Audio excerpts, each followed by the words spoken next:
एक चमत्कारी शंख की दंतकथा। बहुत समय पहले समुद्र किनारे बसे एक छोटे से गांव में अर्जुन नाम का एक गरीब मछुआरा रहता था। हर रोज वह समुद्र में जाता, परंतु उसके जाल में केवल टूटी नाव की लकड़ियां, सीप और कभी-कभी छोटी मछलियां ही आती।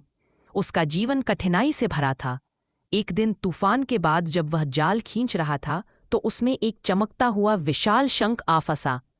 जैसे ही उसने उसे हाथ में लिया, शंख से मधुर ध्वनि गूंजी, हे अर्जुन, मुझे समुद्र देवता का आशीर्वाद प्राप्त है। जो मुझे श्रद्धा से फूंकेगा, उसकी एक मनोकामना पूर्ण होगी। अर्जुन चौंक गया।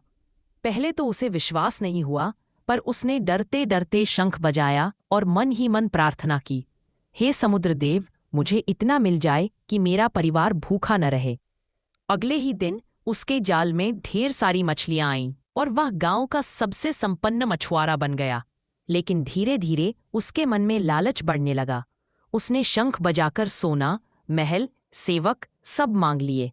गांव वाले भी हैरान थे कि अचानक यह गरीब मछुआरा इतना अमीर कैसे हो गया।